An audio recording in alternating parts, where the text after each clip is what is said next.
अस्सलाम वालेकुम मेरे साथियों।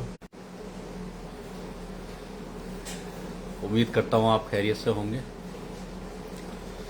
अपनी बात शुरू करते हैं, कुछ साथी जुड़ जाएं।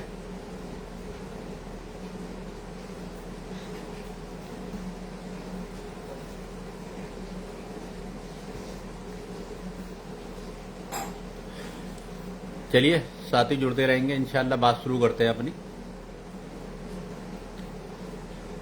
बड़ा इल्ज़ाम लगाते हैं अक्सर उन पार्टियों पर जो अपनी क़यादत की बात करती हैं, और ये कोई आज की बात नहीं, ये हर उस पार्टी पर इल्ज़ाम लगाया जिसकी सरपरस्ती करने वाला एक मोमिन था, यानी कि मुसलमान था। और अगर कोई गैर मुस्लिम कोई अपनी पार्टी लेकर आया तो हम लोगों ने कभी इल्ज़ाम नहीं लगाया, और ना कभी उस पहलू पर से देखते हम, ना उसे कभी समझते कि ये एक प्रोपगंडा या कोई हमें छलावा टाइप की तो पार्टी खड़ी नहीं की गई जिससे हमें कोई नुकसान या फ़ायदा हो। क्योंकि आप देखिए, आम आदमी पार्टी हमारे बीच में आई, हमने कभी इल्ज़ाम नहीं लगाया। जनता दल आई थी हमारे बीच में, हमने कभी इल्ज़ाम नहीं लगाया। मगर हमने इल्ज़ाम कब लगाया? जब एनएलपी बनी, क्योंकि उसका कायदीन जो था वो एक मुसलमान। उसके बाद पीस पार्टी आई, उस पर भी यही इल्ज़ाम लगाया। कमोबेश जो भी अपनी लीडरशिप वाली पार्टियां आई उन पर यही इसी तरह का इल्ज़ाम लगता रहा और लगाते रहे, और लगाने वाले भी ज़्यादातर अपने लोग रहे। और ये भ्रम कल भी चला था और आज भी चला है, और पता नहीं कब तक चलता रहेगा, इसका कोई अंत है नहीं है, ये समझ में नहीं आता। क्योंकि जो आपकी आवाज़ उठाए, जो आपके हकूक की बात करे, जो आपको इंसाफ दिलाने की बात करे, वो बीजेपी का एजेंट, और जो खामोशी से दूसरी पार्टियों के गुलाम बनकर बैठे रहे वो मतलब बीजेपी के एजेंट नहीं है। ये किस तरह की लोगों की मानसिकता है, ये समझ से बाहर है। जो आपके लिए आवाज़ उठा रहा है, चाहे ट्रिपल तलाक का मसला हो, वक्फ बोर्ड का मसला हो, एनआरसी का मसला हो, या कोई भी जुल्म के खिलाफ आवाज़ उठानी हो, पार्लियामेंट से लेकर रोड तक आवाज़ उठाने वाला बीजेपी का एजेंट, ये कौन सी गफलत है, ये समझ से बाहर है। और इल्ज़ाम लगाने वाले वो लोग हैं जो आज बीजेपी के अंदर बैठे हैं।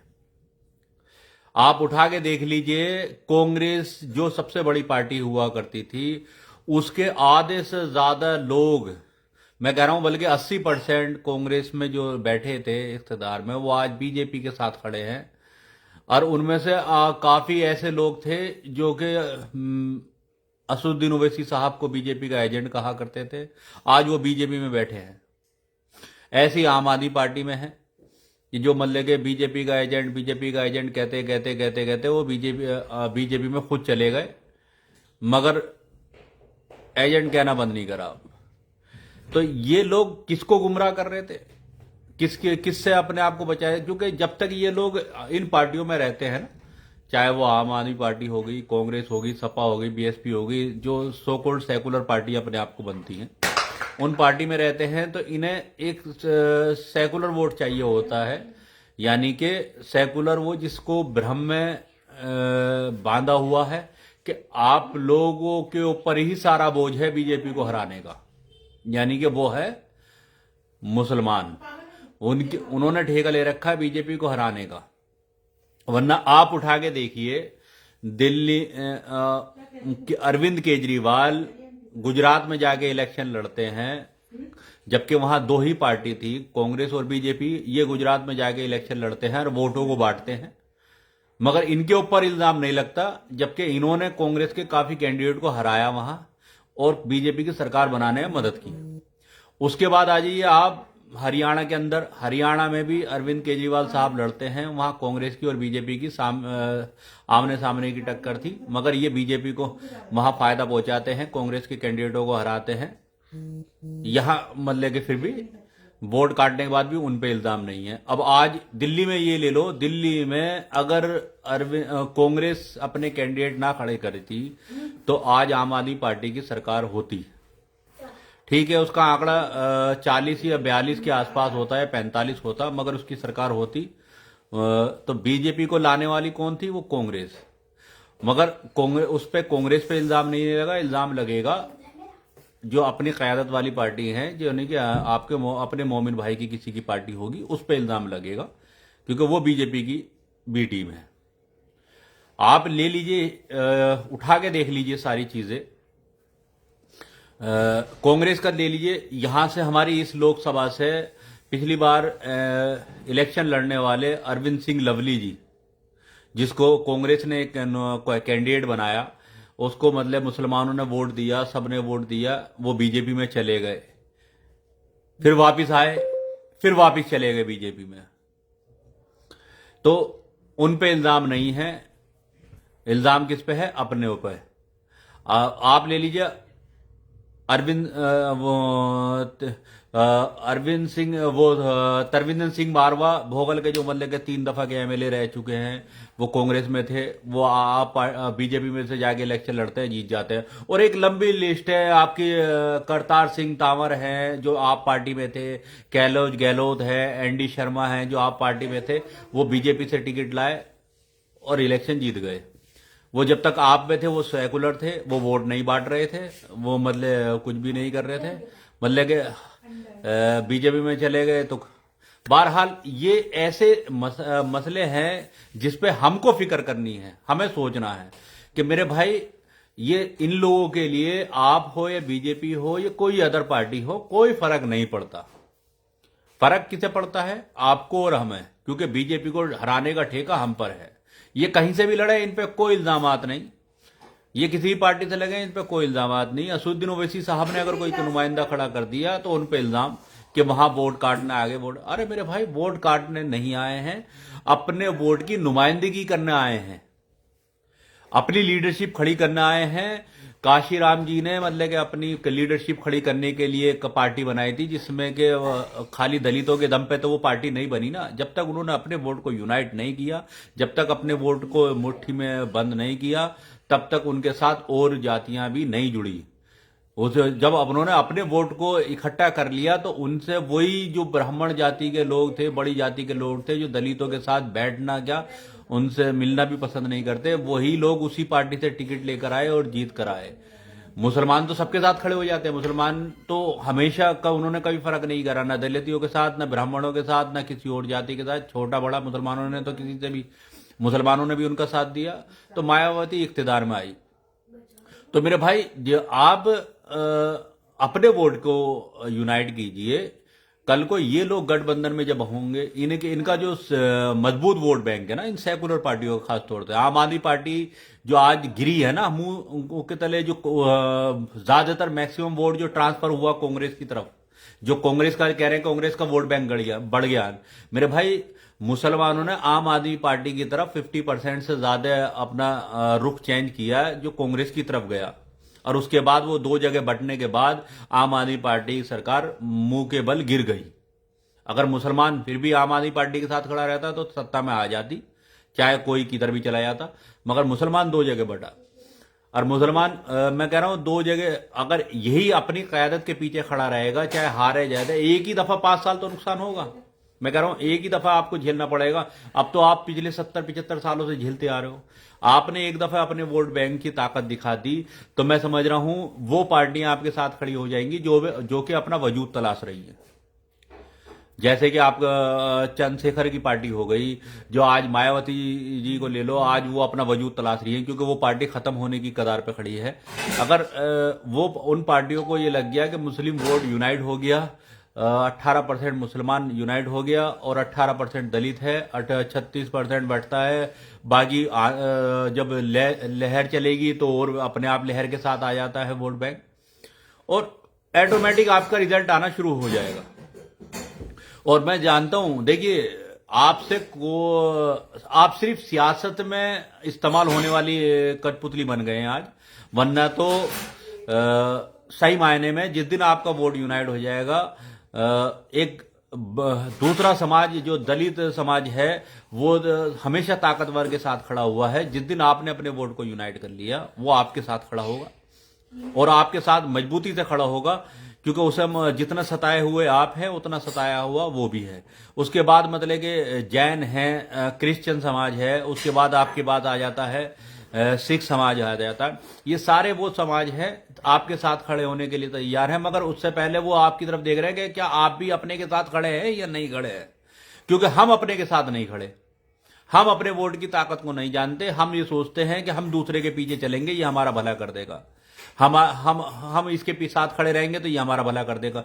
मेरे भाई, आप अपने की अगर बात करने पे आ जाए तो मैं कहता हूं जो बड़ी लीडरशिप जिन्हें कहा जाता है, जो एक दफा जिन पे ब्रांड का टैग लग गया होता है, जो एक दफा एमएलए बन जाते हैं, एमपी बन जाते हैं, वो एक ब्रांड बन जाता है एक तरीके से। और जब तक जीतते नहीं हो वो एक आम नेता रहता है जिसके तकरीबन औरों के बराबर है, फिर तो पार्टी का ठप्पा लगे जब भी उसकी वैल्यू। मैं कहता हूं जो अपने आप को ब्रांड मान चुके होते हैं या ब्रांड बन चुके होते हैं, वो लोग क्यों नहीं आते असदुद्दीन ओवैसी साहब के साथ, वो क्यों नहीं खड़े होते?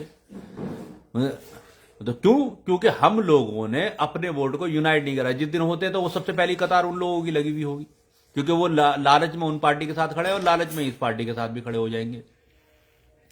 हम लोग अब बीजेपी को हराने का टैग कब तक लेते रहेंगे? आज भी आप देखिए, धीरे धीरे रोज खबर आ रही है कि आज 8 एमएलए चले गए, आज 3 पार्षद चले गए, आप छोड़ गए।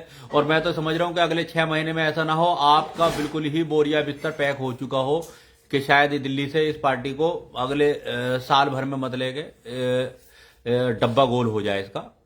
क्योंकि जो लोग इस पार्टी में हैं वो कल भी लालच में थे और आज भी लालच में और आने वाले टाइम में भी लालच में रहेंगे। और मैं समझता हूं शायद मतलब कि जो क्योंकि देखिए हिंदू कैंडिडेट जितने भी हैं जो जीते हैं उनके लिए तो कोई फर्क नहीं पड़ता, वो कांग्रेस में जाए, आप में जाए, बीजेपी में जाए, उन्हें अपने इख्तिदार से मतलब है। अब मजबूरी रह जाती है मुसलमानों के, मुसलमान जो जीत कर आते हैं उनके बाद मजबूरी है कि वो जो ऑप्शन चुनेंगे, क्योंकि बीजेपी में गया तो अगली दफा मुसलमान कोई उन्हें वोट देगा नहीं, उनका डब्बा गोल हो जाएगा। तो इस वजह से उनकी मजबूरी है, वो बीजेपी में जाते नहीं, वो ढूंढेंगे रास्ता कांग्रेस का, वो ढूंढेंगे रास्ता मतलब कि या तो आप में ही खड़े रहेंगे क्योंकि उसी के दरी बिछाते रहेंगे। अगर वो असदुद्दीन ओवैसी साहब के साथ खड़े हो जाएं तो क्या उनकी मजबूती नहीं होगी, उनकी कौम की मजबूती नहीं होगी और असदुद्दीन ओवैसी साहब की पार्टी की मजबूती नहीं होगी। मगर उनके साथ नहीं खड़े होंगे। क्यों? क्योंकि वो इतना बड़ा रिस्क नहीं लेना चाहते, क्योंकि उनके साथ उनका मुस्लिम वोट बैंक नहीं है, क्योंकि उन्हें अपनी सत्ता चलानी है, उन्हें कौम से लेना देना नहीं है उनका। उन्हें कौम का कोई भला नहीं करना है, वो अपनी दुकान चलाना है। कौम का भला करने वाले तो जीरो लेवल से लगे हुए हैं और अल्हम्दुलिल्लाह वो लोग आज भी लगे हैं और दिल से लगे रहेंगे। और यूथ की तादाद उसमें ज्यादा है, आप देखिए यूथ उसमें बहुत ज्यादा है इस ऑल इंडिया मजलिस इत्तेहादुल मुस्लिमीन जैसी पार्टियों में। और मैं तो देखता हूं एनएलपी जैसी पार्टियों के लोग जो उस टाइम उनके साथ जुड़े थे, उन्होंने भी कोई और ऐसी सेकुलर पार्टी ज्वाइन नहीं करी। उन्होंने भी देखा कि आज नहीं कल कोई अपनी क़यादत वाली पार्टी होगी, तो धीरे धीरे अल्हम्दुलिल्लाह वो लोग जो खामोश बैठ गए थे वो धीरे धीरे वो मजलिस की तरफ आ गए, क्योंकि उन्हें नजर आया कि ये चलो अपनी क़यादत की, अब ये पार्टी आ गई। तो उन्हें उसका बेनिफिट पता है कि उन्हें उसका फायदा क्या है। क्योंकि आप अब आज लोग बाग कहते हैं, अब तो देखिए इलेक्शन निकल गया, मैं बात करूं इस पे कि होगा क्या।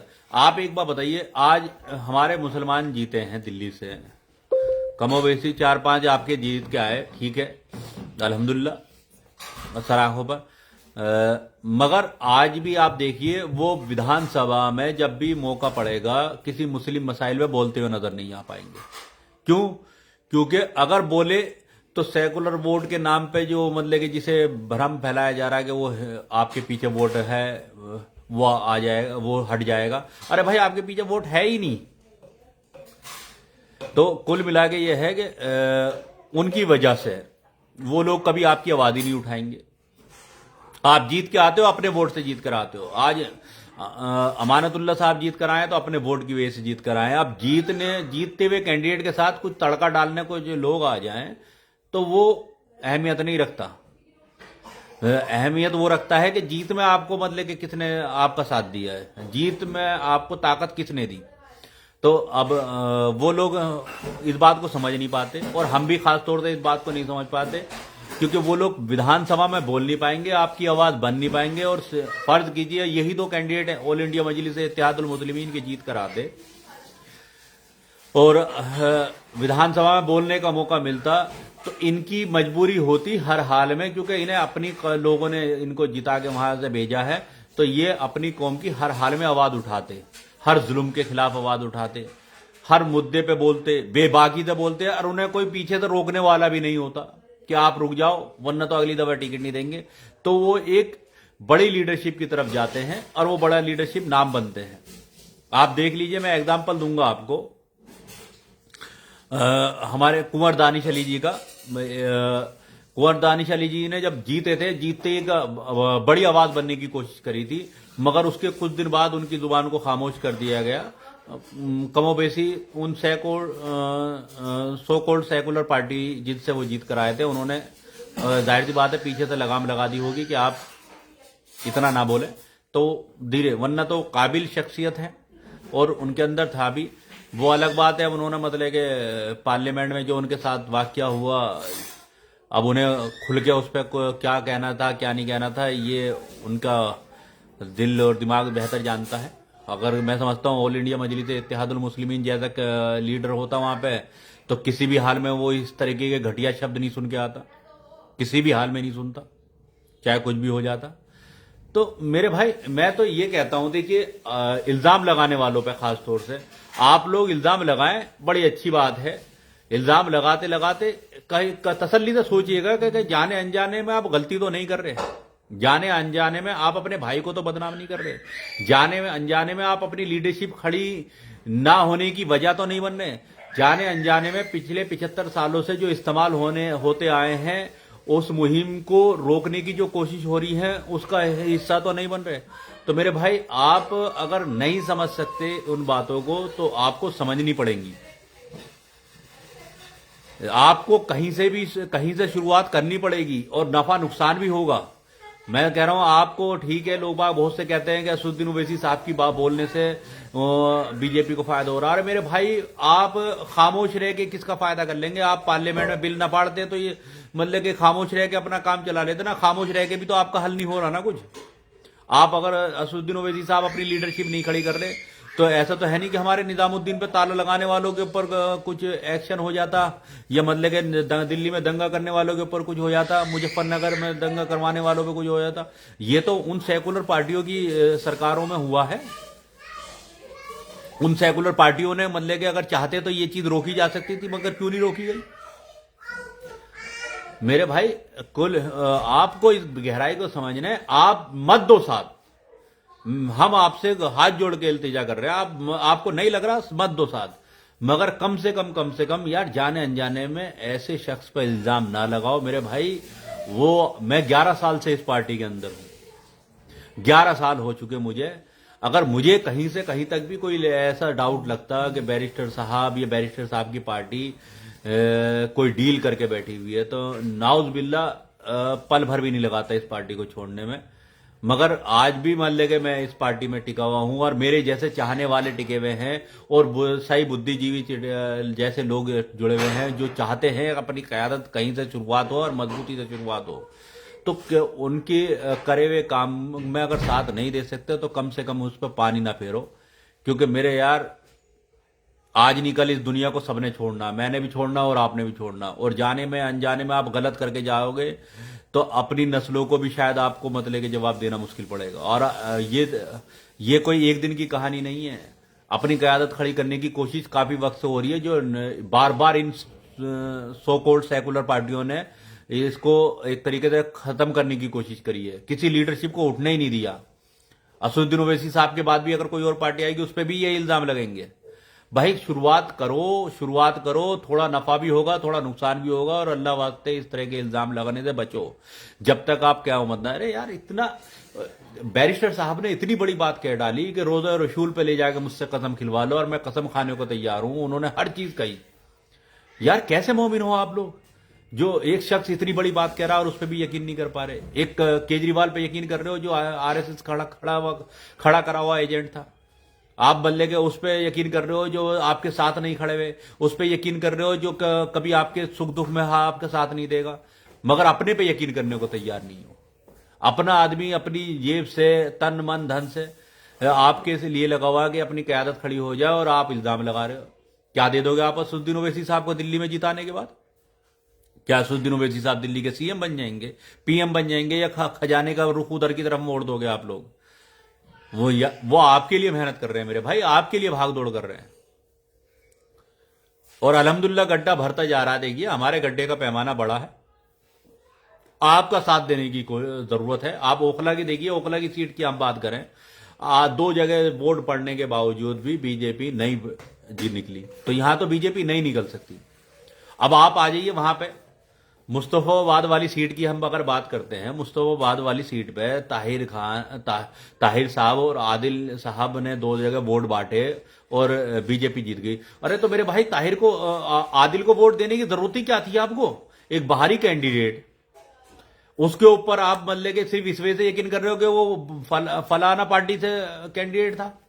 और ताहिर हुसैन जो आपके लिए जेल में बंद है, जो आपकी वजह से आपके लिए खड़ा हुआ, इस वजह से जेल में बंद है, और आप उसका साथ नहीं दे रहे। मैं कह रहा हूं आप अगर साथ देते उसका तो वो ताहिर हुसैन जीतता नहीं जीतता। आप खुद वोट को बांट रहे हो और उसके पीछे बांट रहे हो जो आपका सुख दुख में कभी खड़ा ही नहीं है। भाई आप क्यों अपने वोट को बांट रहे हो? जहां आपकी अपनी लीडरशिप है चुपचाप डालिया हो ना वोट वहां, और जहां नहीं है वहां पे उन लोगों का साथ दो। हम तो कह रहे हैं 70 में से आप 2 सीटों पर साथ देते ना, बागी पे देते जिसको देना था आपको। भाई आपको कौन पूछ रोक रहा है? उस पर सिर्फ 2 सीटें तो मांग रहे थे। अगर 2 सीटें जीत जाती और केजरीवाल को या कांग्रेस को उन 2 सीटों की जरूरत पड़ जाती, तो मैं समझ रहा हूं वो जाहिर सी बात है इनको समर्थन देती, बीजेपी को नहीं देती। अब इनको समर्थन जब दिया जाता तो आप उससे उम्मीद करो कि वो लोग कोई उनसे सीएम की या पीएम की या मतलब कि डिप्टी सीएम की कुर्सी थोड़ा ना मांगते उनसे, या वो कोई मंत्रालय थोड़ा ना मांगते, क्योंकि मंत्रालय का इस पार्टी को लालच नहीं है। अगर मंत्रालय का लालच होता तो अकबरुद्दीन ओवैसी साहब को केसी राव वाली पार्टी ने सीएम का पद ऑफर किया, उन्होंने मना कर दिया। अभी कुछ दिन पहले रिसेंट मतलब के जो इस टाइम आपके कांग्रेस से मतलब के सीएम है, उन्होंने अकबर साहब को ऑफर दिया, उन्होंने मना कर दिया। वो कभी सीएम ये पार्टी इस चक्कर में भागती नहीं, डिप्टी सीएम के चक्कर में या कोई मंत्रालय के चक्कर में। ये तो अगर 2 जीतते और सरकार बनाने में जरूरत पड़ जाती मेरे भाई, तो इनका सीधा सीधा आपके मसाइल का ही सवाल होता है कि हमारे ये मसाइल हैं, हमारी कौम के ये मसाइल हैं, आप इन पे काम करो, हम आपका बाहर से समर्थन दे रहे हैं। और मगर ये बात समझने से पहले आप लोग बहक जाते हैं और ये सोचते हैं कि नहीं नहीं नहीं नहीं 2 सीटों से क्या होगा। अरे मेरे भाई बात 2 की नहीं है, बात 2 की नहीं है। इस देश में 1 सीट वाला भी मतलब पीएम बना मेरे भाई। आप अपने वजूद का लोहा मनवाओ। किंग बनने की लड़ाई मत लड़ो, किंग मेकर बनने की लड़ाई लड़ो। किंग से बड़ा किंग मेकर होता है, क्योंकि उसके हाथ में उसकी लगाम होती है।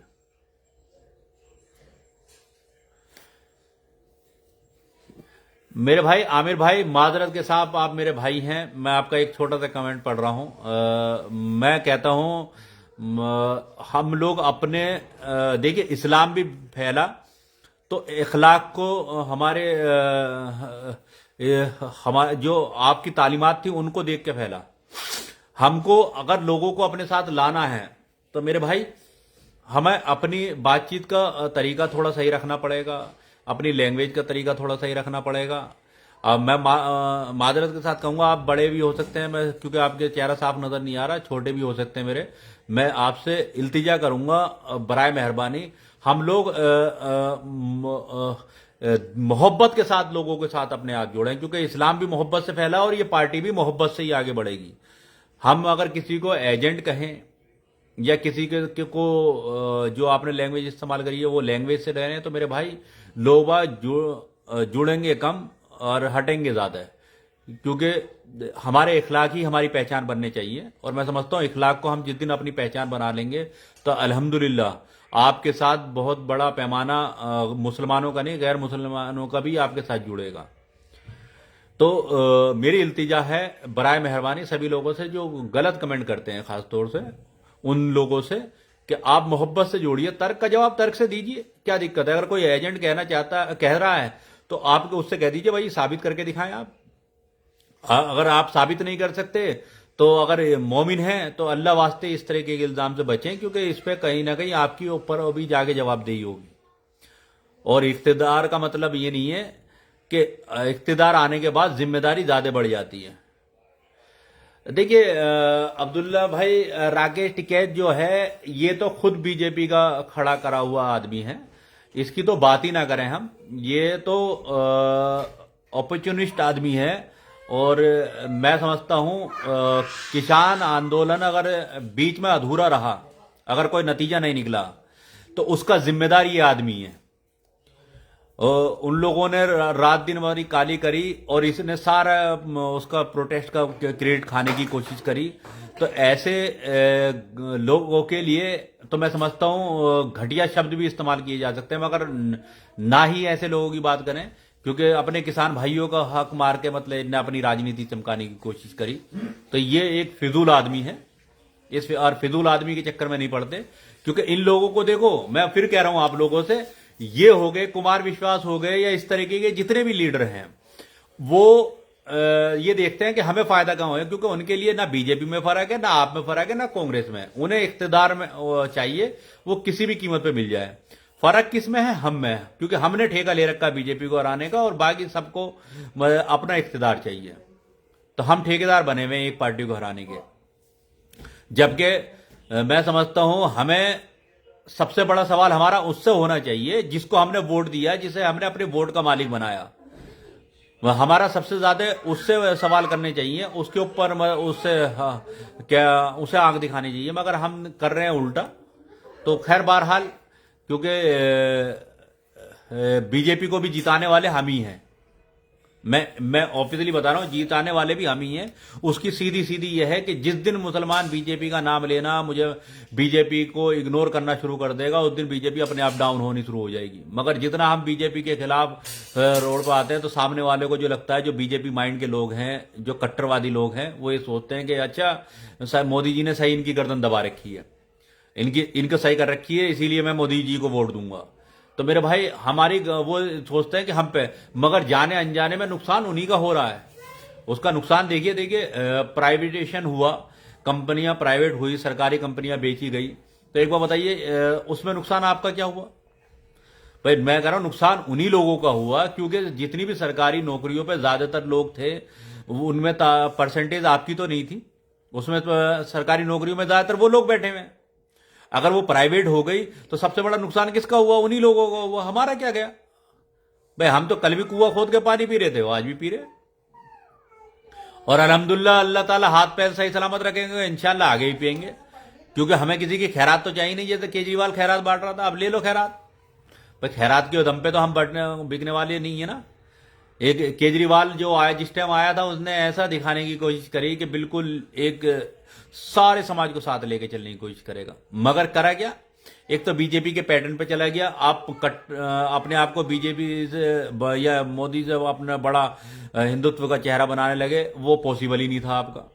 ठीक है, अब आ जाओ, आपने सोची दूसरा वोट बैंक है बिल्कुल झुग्गी झोपड़ियों वाले गरीबों का, उन्हें अपने अंडर में रख लो। तो मिडिल क्लास आपके हिसाब से बाढ़ में गया, आपके हिसाब से, क्योंकि आपने तो अपने वोट का खेल खेलना था। आपने दिल्ली की तरक्की थोड़ी ना देखनी थी। दिल्ली की तरक्की तो सही मायने में जितनी शीला दीक्षित जी के टाइम में हो गई, इस घटिया आदमी ने पूरी दिल्ली को बर्बाद कर दिया।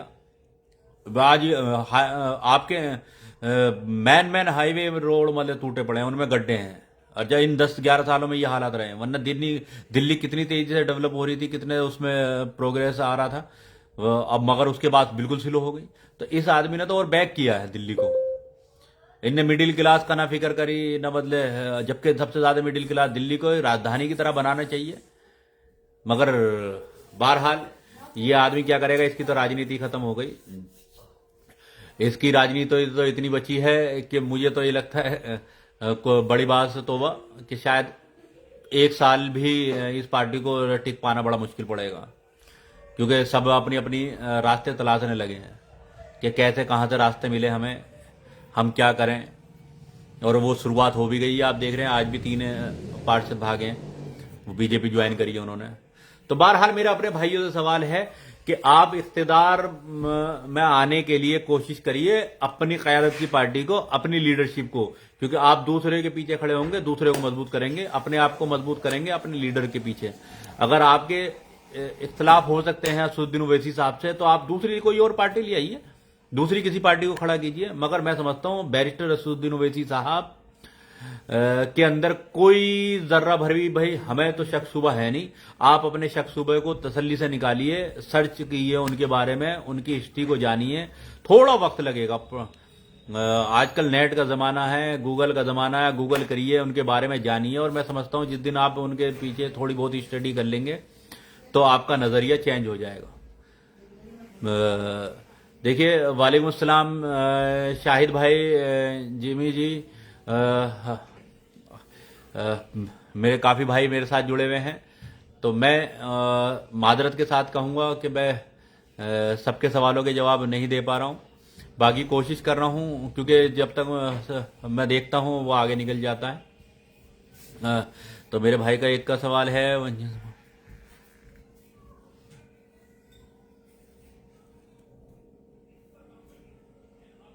देखिए बिल्कुल मैं कह रहा हूं आप अपने वोट की ताकत बनाइए, आप अपने वोट को यूनाइट करिए।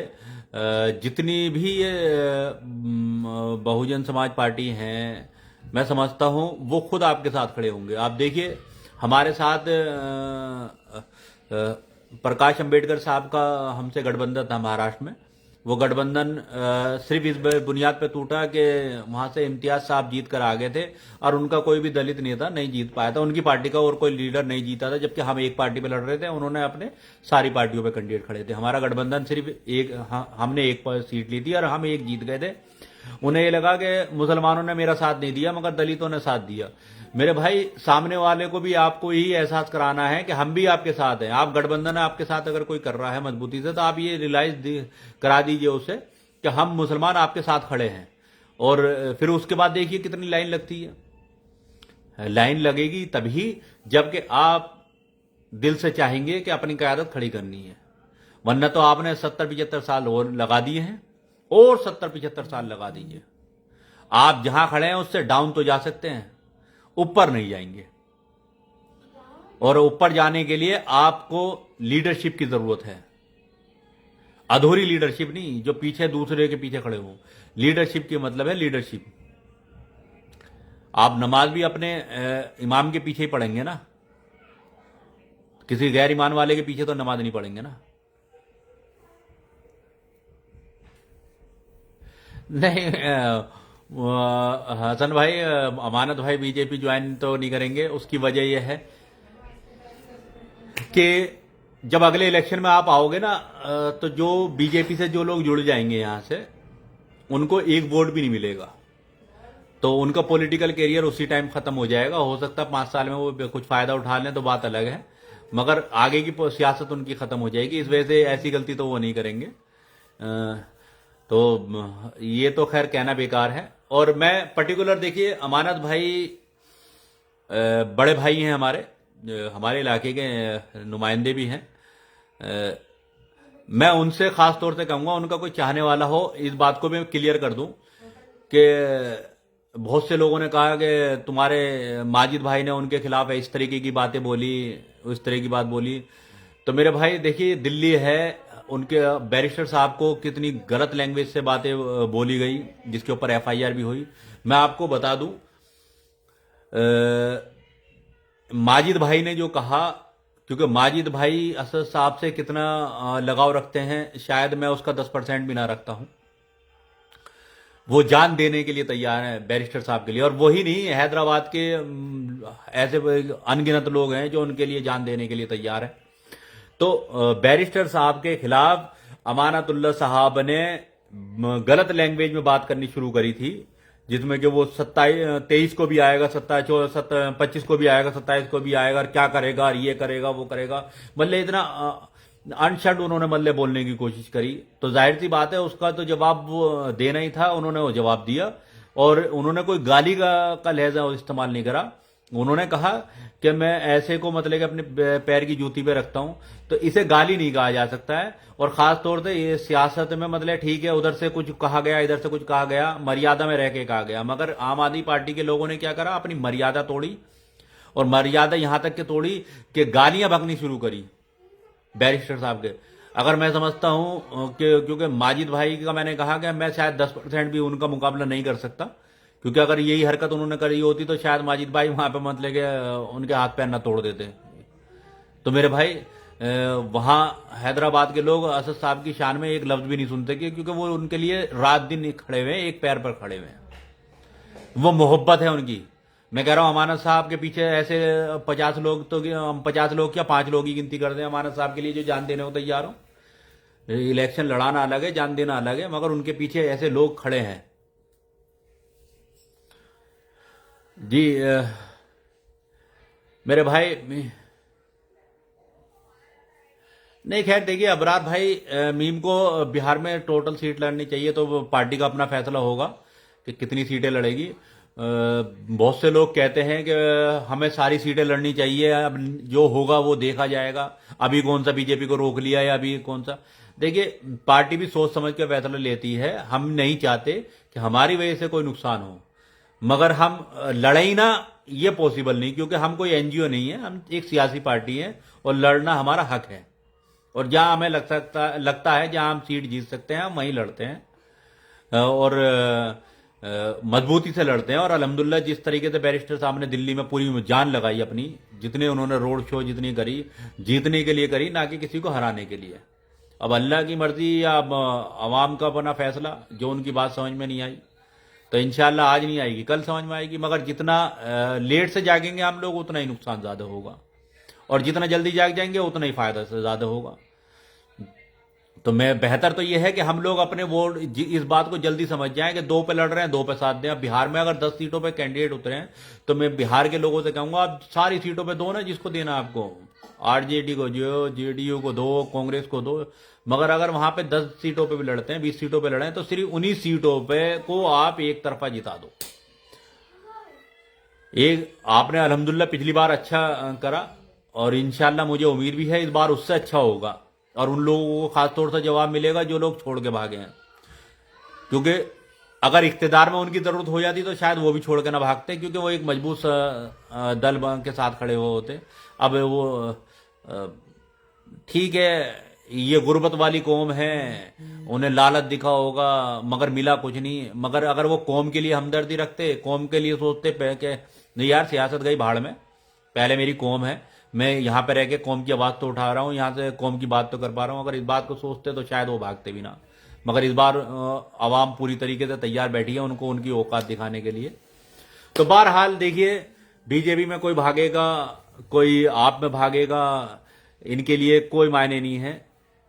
मगर हम लोग जो खास तौर से बीजेपी की बी टीम बोलते हैं बैरिस्टर साहब को, मेरी इल्तिजा है आप लोग ना करें। और कुछ लोग जो जिन पे अभी भी इलेक्शन का खुमार चढ़ा हुआ है, जो इस तरीके की कमेंटबाजी करते हैं, मेरे भाई तसल्ली से सोचिए आप भी, क्योंकि ये आपका दिल भी जानता है कि बैरिस्टर असदुद्दीन ओवैसी साहब क्या है। आप जरा सी अपनी खुंदस निकालने के लिए, या आप किसी की चमचागिरी करने के लिए इस तरीके के सोच रहे हो तो भाई मिलने का कुछ नहीं है, रहोगे खाली हाथ भी, क्योंकि आप पहले भी खाली हाथ रह चुके हो।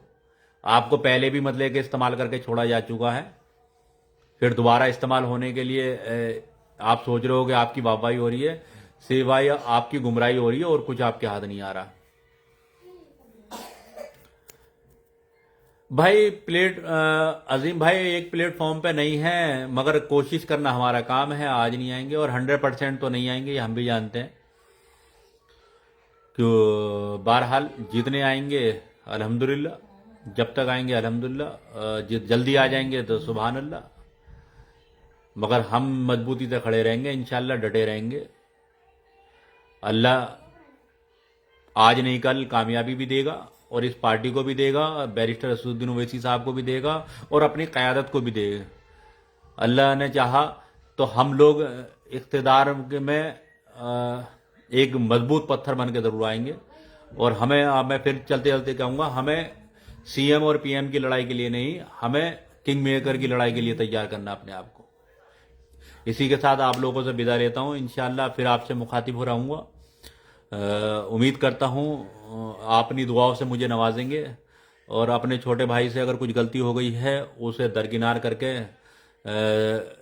मेरी हौसला अफजाई करेंगे और इसे ज़्यादा से ज़्यादा शेयर करेंगे। खुदा हाफिज़, इंशाअल्लाह फिर बात होगी। अल्लाह हाफिज़।